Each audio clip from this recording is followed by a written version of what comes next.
le récit de Shabbat. Je ne vais pas vous lire les versets, simplement, je vous rappelle une histoire que tout le monde pratiquement connaît. Des gens qui habitent au bord de la mer, ce sont des pêcheurs, ils ont demandé à leur prophète, ça c'est le récit bien sûr de la tradition, de prendre un jour de repos. Shabbat, Sabt. Sabt c'est 7, c'est de là le mot 7, Sabt, le 7 en français il y a un P, ça vient de Sabt. Et Sabt dans l'arabe, dans le langue arabe, ça veut dire repos, dans l'arabe coranique. En tout cas, ils ont dit, on veut du repos. Pourquoi du repos? Justement pour se consacrer simplement au rappel, aux méditations, et on interdit le travail. Leur prophète leur a dit, non, Dieu ne vous a pas imposé cela. Pourquoi vous voulez vous imposer cela? On dit, si, on le veut. Très bien. À partir de ce jour, ils étaient exposés à une fitna, un test. Chaque fois qu'ils sont en sabt, c'est-à-dire Shabbat, repos, il y a plein de poissons qui viennent, Allah il dit shurra'an, c'est-à-dire il nous montre la direction, on doit jeter les filets pour les prendre. Mais à chaque fois où normalement ils devaient travailler, il n'y a plus de poissons.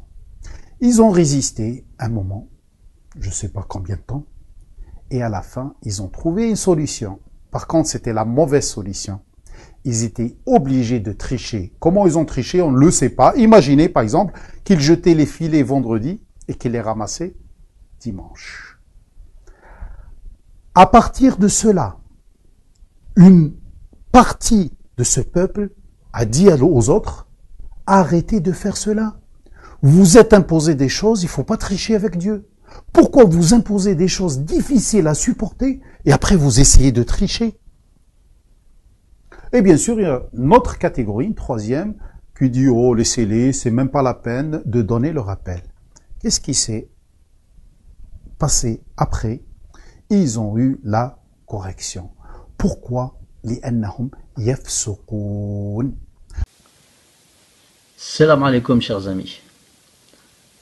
J'avais auparavant fait une vidéo pour gronder Nader Abou Anas au sujet du poisson de Jonas qu'il croyait être un vrai poisson. Bon, je ne sais pas si sa foi l'a poussé à revisiter le sujet et réfléchir dessus. Je l'espère, Inch'Allah. Aujourd'hui, nous allons voir un sujet similaire. C'est le verset 163 de la sourate Araf, dont cet individu, cet imam mégalomane, vient d'interpréter encore une fois à sa façon. Alors là, il nous présente les versets, mais il ne les lit pas. Mais par contre, il lit un récit de la tradition juive, sans doute, en guise de tafsir. Un récit totalement mensonger, une fable qu'il veut associer au verset. Il veut tricher avec Allah Azza wa Jal.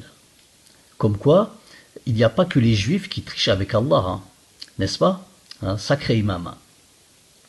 Je voudrais juste préciser que le sabbat est une demande de Dieu aux enfants d'Israël.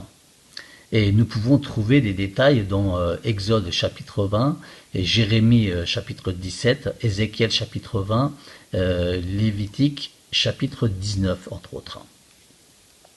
J'avais expliqué dans ma vidéo concernant le poisson de Jonas que dans le Coran, quand on analyse les passages où le mot Hout est mentionné, on remarque qu'il est utilisé en tant que Majaz al-Mursal.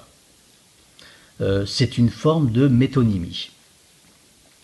Donc avec ce terme, ils nous sont cités les causes qui sont l'acharnement, l'avidité, la cupidité et la non-satisfaction, tout en faisant allusion aux conséquences qui sont la déprime et le désespoir. D'accord? Si vous voulez plus de précision sur le mot Hout, vous pouvez aller voir ma vidéo Nader et le poisson. Alors ici, dans le verset 63 de la sourate Araf, le mot est au pluriel, khitanhum, et évoque un état de déprime.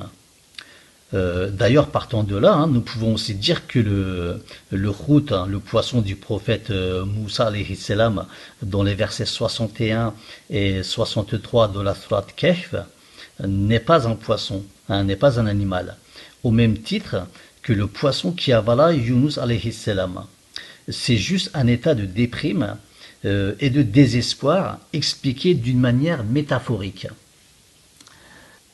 Alors après toutes ces analyses, on comprend que les poissons, hein, donc les routes qui viennent aux enfants d'Israël pendant le sabbat, dans le verset 163, ne sont pas des poissons, hein, des animaux, mais un état de déprime provoqué par leur avidité. Et le Coran nous dévoile cela. Donc on peut comprendre par l'expression « leurs poissons venaient à eux successivement par vagues successives au jour de sabbat », que les enfants d'Israël, quand ils faisaient leur sabbat, hein, quand ils ne travaillaient pas pour gagner de l'argent, ils tombaient dans un état d'angoisse excessive, hein, dans un désespoir, hein, dans une dépression. Voilà. Donc le jour de sabbat, leur angoisse augmentait, tandis que quand ils ne faisaient pas le sabbat, hein, quand ils transgressaient, ils étaient heureux de gagner de l'argent, hein, voilà, et faire des bénéfices. Il y a un autre indice, hein, qui nous montre que le mot route n'est pas un poisson dans le verset 163. Et c'est le fait d'attribuer les routes au peuple en question, hein, Khitanuhum, leurs poissons. Vous voyez, dans la réalité, les poissons appartiennent à la mer, hein. Il n'est même pas imaginable qu'ils appartiennent au peuple. Donc, en résumé et à la lumière de toutes ces informations, on comprend par le verset 163 de la sourate A'raf que les enfants d'Israël, dont Allah leur a demandé de faire le sabbat un jour par semaine, hein, c'est-à-dire de ne plus s'occuper des affaires terrestres, du business, et de faire des actes de dévotion, hein, tombaient dans un état d'angoisse, de déprime et de désespoir. Donc leur angoisse, leur déprime aux enfants d'Israël augmentait le jour de sabbat. Vous voyez, donc c'est la rage de gagner de l'argent au fait, quoi. Donc voilà ce qui nous est expliqué dans le verset 163. Alors avant de clôturer, j'aimerais passer un message à Rida Kadri. Hein. Tu sais Rida, l'islam n'est pas un dépotoir. Tu peux pas amener tous les fables qui traînent et les greffer à notre religion, hein, même si cela a été fait déjà. Ce n'est pas digne d'un homme religieux censé représenter l'islam. Tu sais, chez nous, il y a un dicton qui dit « Tu peux mettre une selle en or sur un âne, l'âne, lui, restera toujours un âne, hein, il ne changera pas. » Donc c'est pareil pour toi. Tu peux changer de décor, hein, tu peux même changer de tête si tu veux, hein, avec une chirurgie esthétique. Il n'y aura aucune différence. C'est toi, il faut que tu changes, hein, et non le décor, Rida. Alors, je t'invite à revisiter ton sujet, hein, afin que tu puisses rectifier tes erreurs, s'il te plaît. Voilà. Merci, Rida. Et bien sûr, c'est valable pour les autres aussi, hein. Donc, voilà, chers amis.